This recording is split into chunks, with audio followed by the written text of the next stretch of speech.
Okay, I have a Gorilla Grills pellet grill, and it needs to be cleaned. I've made a few videos on how to clean out the hopper whenever there's sawdust getting clogged up in the auger part. Well, I actually need to clean this part this time because the ash pot is full. I haven't cleaned it in a while. This right here is an extra just grill grate that's on top. I'm going to lift that off, lift all this out of here, and kind of show you the process. So, I just lift this out of here. These are just some metal grippy things. I like using gloves so I don't get it all over me. But these just slide in to the grill grate, and it lets me lift it up without getting it all over me. I'm gonna sit this out in the grass for right now. I'm gonna lift my drip pan out. You'll notice I have it covered in aluminum foil. That makes cleanup a lot easier. And then inside of here, I've got a this is a, what do you call it? I don't know, flash guard. But you can see I'm full of ash in here. This is what I got to vacuum out. So I'm gonna take all this and sit it over here for now, just off the deck. I'm gonna come over here and clean all this stuff up and go from there. I got this vacuum specifically for this. This vacuum I got on Amazon. I like it for a lot of reasons. First of all, it's easy to handle. It's easy to clean. And it's easy to maneuver. So this fits on there, and then I've got suction with a tube. All right, so here we go. Watch this.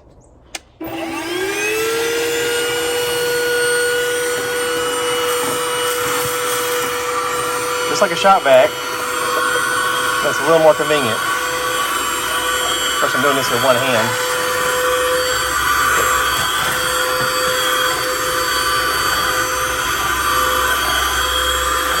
Let me put this down. Hold on.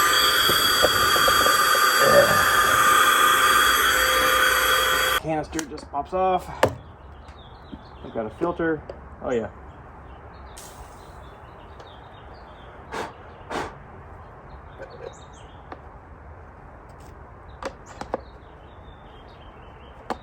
It's a lot easier to clean than a shop vac. I've had shop vacs before to do this, and they make a mess. Make more of a mess than this actually does.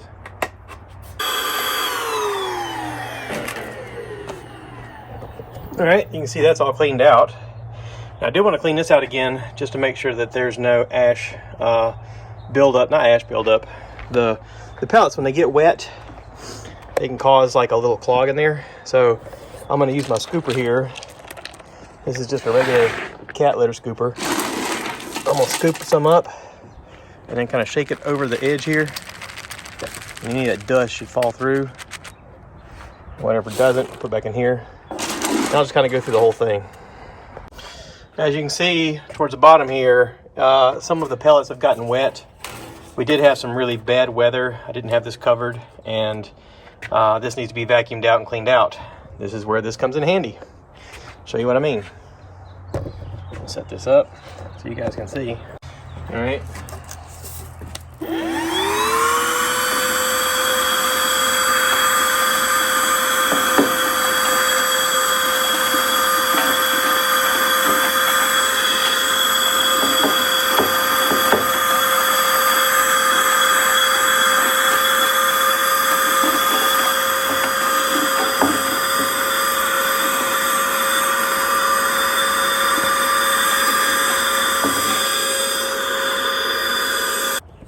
Cool part about using this tool is that now when I go to clean this out and I open this, this has a filter that's metal, so I can literally tap it dry or blow it off, okay? And then the contents of here I can put in my little shaker here, my cat litter shaker, and if I've sucked up any pellets, this will catch it. It doesn't look like I got much pellets in that. Just a few, not much. All right, and just repeat the process.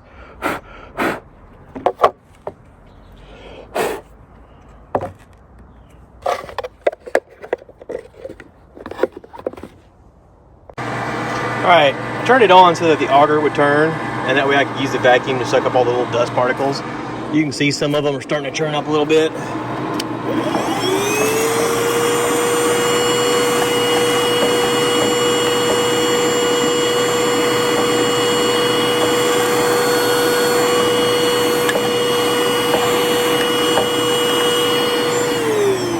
All right, now that that's clean, and you can see there's nothing in the ash pot. Well, I do have a little bit in there. I don't want to melt this, so I gotta be quick about it.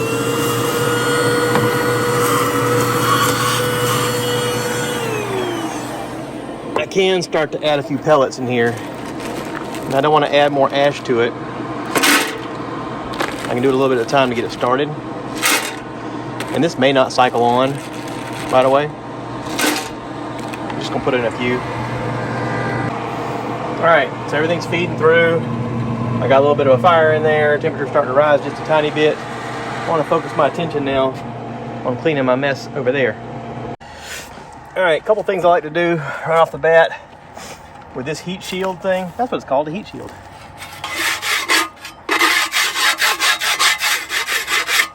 I do like to scrape off some of this oxidized stuff on the outside.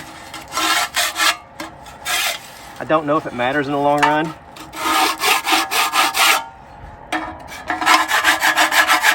But it makes me feel better knowing it's clean.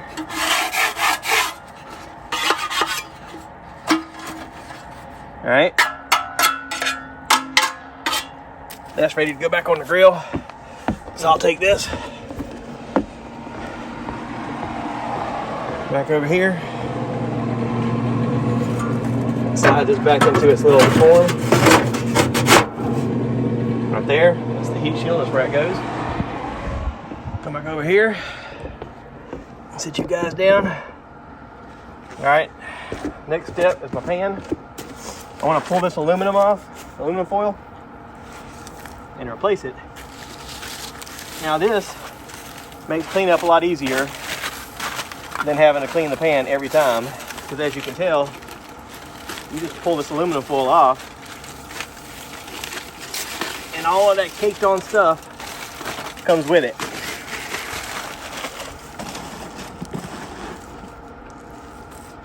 This is the original pan.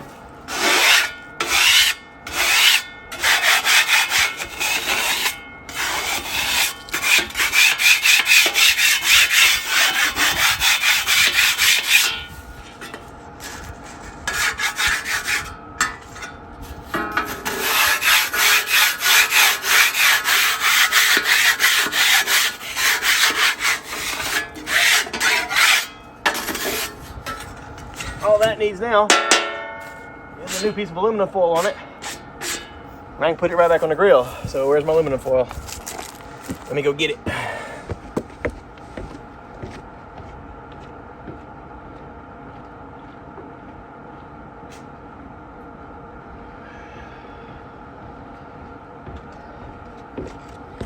All right, I buy the heavy duty kind because it's bigger and thicker. You want to pull off more than you think you need.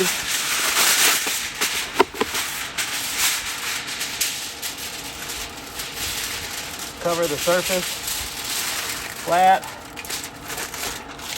Bring it around the corner, nice and molded.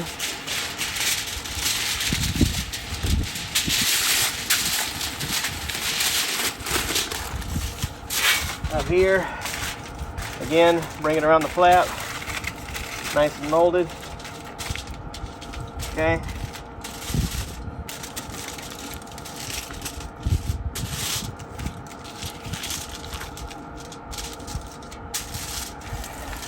And I'll just drop that back on the grill where it needs to go. Now, this part of the cleanup is kind of specific to what I do just because of these iron grill grate things that I put on top.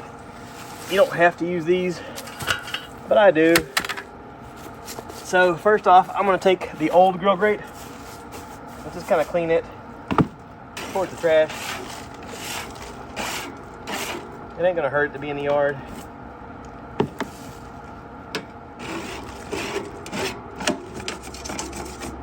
And I don't care if there's a lot on it still. That doesn't concern me. For this part, you can be as meticulous as you want to be. To me, it doesn't matter because the food never really touches the original grill grates. They do, however, touch the iron. I'm gonna go put this back on the grill.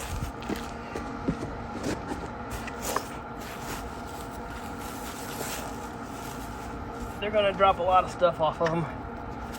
So you can cover them over a trash can. That's helpful.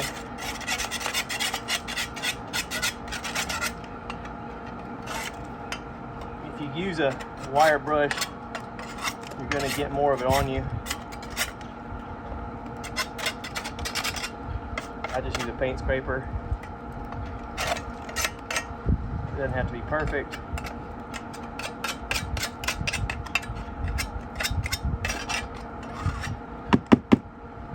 You mainly want to knock off the big chunks.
All right, I'm gonna put these back on the grill.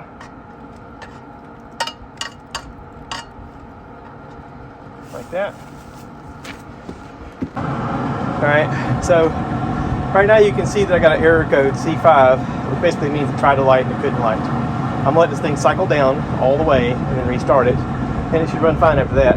Everything is clean, everything's running through it smoothly. I'll just show you what it looks like when it starts back up, okay? Okay, so it just shut down. It's got the ERL code, not a big deal. We're gonna start it up again. All right, I just started it up. We're gonna let the pellets feed through. I'm just gonna sit you guys here so you can hear it fall. The pellets are gonna drop, it's gonna start smoking. Everything's cooking. My temperature looks like it's rising. That's a good sign. Everything is clean. Everything has a port through. I didn't put a lot of pellets in there. I can see them feeding through. That's good. They're low, but I wanted to see them walk through the auger before I added any more.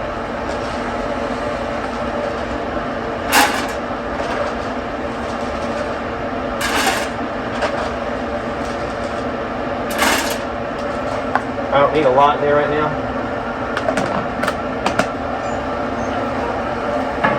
More than anything, I just want to watch the temperature rise. On this, see I'm at 160 right now.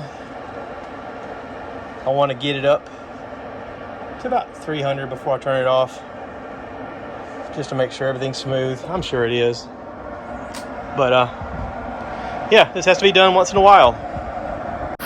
So a lot of people don't talk about cleaning their pellet grill very much, and I did want to show the process, and it is a process. It takes a little while. I think it maybe took me 25 minutes total, just setting everything up, bringing everything out, covering everything, running it 2 cycles. It's not bad, but you do want to do it once in a while, and it depends on how often you smoke. If you smoke all the time, then you want to clean it more often. I haven't done a lot of it lately. I've been kind of busy with other stuff, but it was time to do it. All right, temperature's consistently rising. That's a good thing. I'll let this thing get hot before I turn it off. Right now it's set to 400. I don't need to get to 400, but I was cooking something on it at 400 previously. But I'll just watch it, get it up to 300, and then I'll turn it off. All right, I'm at 300. I can turn it off now. Everything seems to be working smoothly. Pellets are feeding through fine. I'll fill this up a little bit more, and we'll turn it off. Thanks for watching. I hope this helps somebody.